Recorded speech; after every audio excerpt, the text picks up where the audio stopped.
Hello बच्चों, let's read this question. The question says calculate the resonance energy of N2O from the following data. हमारे पास enthalpy of formation of N2O दिया हुआ है 82 kilojoule per मोल. ये हमारे पास ये experimental value है, ठीक. Bond energy of N triple bond N, N double bond N, O double bond O and N double bond O. Bonds is 946, 418, 498 and 607 kilojoule per mole respectively. Option A दिया हुआ है हमारे पास -88 kilojoule per मोल, option B दिया हुआ है -78 kilojoule per मोल, option C दिया हुआ है 98 किलोजूल पर मोल और ऑप्शन डी दिया हुआ है -108 kilojoule per mole. The key concept for this question is resonance energy. क्या होती है हमारे पास resonance energy? Resonance energy is basically the difference in energy, the difference in energy between the actual structure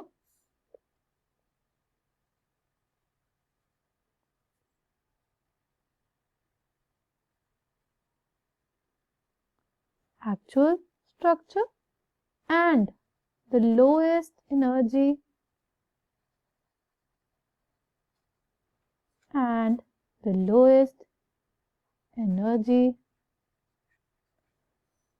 resonance structure. The difference in energy between actual structure and the lowest energy resonance structure. उसी को हम लोग बोलते हैं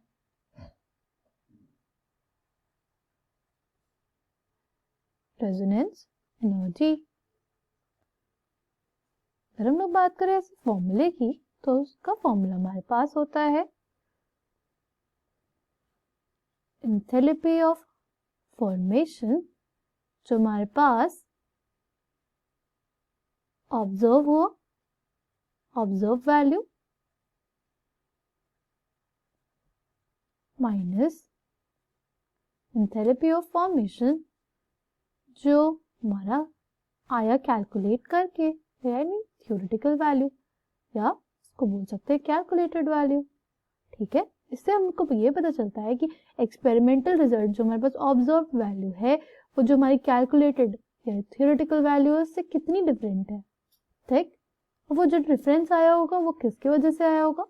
वो जो difference है वो आया है रेजोनेंस एनर्जी की वजह से. ठीक, आई होप आपको ये बात समझ में आई हो. ठीक, अगर हम लोग बात करते हैं जो हमें मॉलिक्यूल दिया उसकी, तो उसके लिए देखेंगे हम लोग, तो हमें क्वेश्चन में मेंशन किया है कि जो बॉन्ड एनर्जी है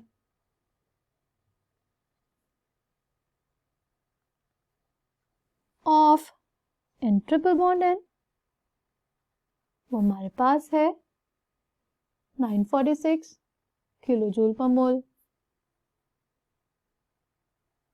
राइट, अगर बात करें bond energy of N double bond N वो हमारे पास दिया है 418 किलोजूल पर मोल.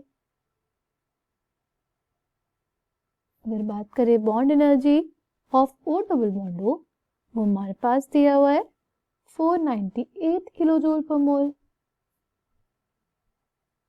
और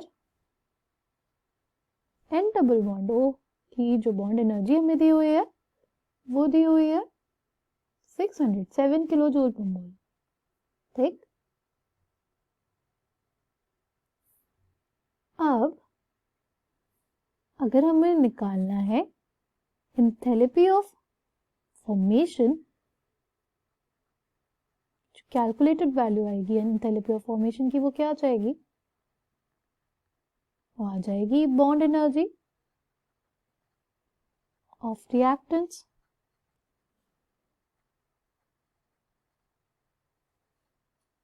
minus bond energy of product. Right, अगर हम लोग बात करें तो हमारे पास रिएक्शन क्या लिखेंगे हम लोग? लिखेंगे N2 plus half O2 gives us N2O, right? तो हमारे पास इसके लिए डेल्टा एच एफ जो हमारा कैलकुलेटेड है डेल्टा एच एफ आएगा, वो क्या हो जाएगा, रिएक्टेंट्स की बॉन्ड एनर्जी यानी bond energy of N triple bond N plus bond energy of O double bond O, right, minus bond energy of, देखो N2O को बेसिकली हम कैसे लिख सकते हैं, इसको रिप्रेजेंट करते हैं हम लोग कुछ ऐसे,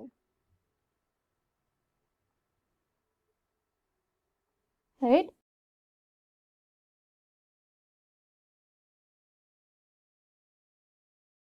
ये हमारे पास हो जाएगा, ठीक, बॉन्ड एनर्जी ऑफ हमारे पास होगा N double bond N plus bond energy of N double bond O, ठीक, bond energy of N triple bond N क्या है, हमारे पास है 946 kilojoule per mole, right, O double bond O की जो bond energy हमारे पास दी हुई है वो क्या दी हुई है, दी हुई है 498। सी अगर हम लोग बात करें स्टाइकोमेट्रिक कोफिशिएंट की, तो जो हमारा जो O2 है ना उसका स्टाइकोमेट्रिक हमारा कोफिशिएंट हमारा 1/2 है, इसलिए यहाँ पे भी हमारे पास 1/2 आएगा और यहाँ पे भी हमारा 1/2 आएगा, ठीक है। हम लोग स्टाइकोमेट्रिक कोफिशिएंट को भी लेते हैं जब हम लोग डेल्टा एच एफ लिखते हैं यानी एंथैल्पी ऑफ फॉर्मेशन लिखते हैं, ठीक। ये हमारे पास हो गए रिएक्टेंट्स हमारे, minus bond energy of N double bond N, N double bond N के लिए बॉन्ड एनर्जी क्या है हमारे पास, वो है 418 kilojoule per mole plus N double bond O, N double bond O की अगर बात करें तो हमारे पास है 607 kilo joule per mole, right. तो हमारे पास ये कितना आ जाएगा, ये आ जाएगा 1195 और ये हमारे पास आ जाएगा 1025, राइट, 1025 आ जाएगा, राइट। अब इन दोनों को सब्ट्रैक्ट करेंगे तो हमारे पास आ जाएगा 170 किलो जूल पर मोल, ओके। अच्छा, ये हमारे पास क्या आई, ये कैलकुलेटेड वैल्यू आई एंथैल्पी ऑफ फॉर्मेशन की, राइट, ये कैलकुलेटेड एंथैल्पी ऑफ फॉर्मेशन की वैल्यू है, ठीक। और अगर हम लोग बात करते हैं रेजोनेंस एनर्जी की, रेजोनेंस एनर्जी हमने क्या बोला था, resonance energy is basically equals to जो हमारे पास ऑब्जर्व्ड वैल्यू है डेल्टा एच एफ की माइनस कैलकुलेटेड वैल्यू है। ऑब्जर्व्ड वैल्यू क्या थी हमारे पास, ऑब्जर्व्ड वैल्यू जो क्वेश्चन में दी हुई है वो थी 82 किलो जूल पर मोल और अभी जो हमने कैलकुलेट किया वो आई है 170 किलो जूल पर मोल। तो हमारे पास जो रेजोनेंस एनर्जी आ गई वो कितनी आ गई, वो जाएगी -88 kilo joule per mole. Coming back to the question, correct answer for this question will be option A, -88 kilojoule per mole will be the resonance energy of N2O. I hope you understood it well. Thank you and all the best.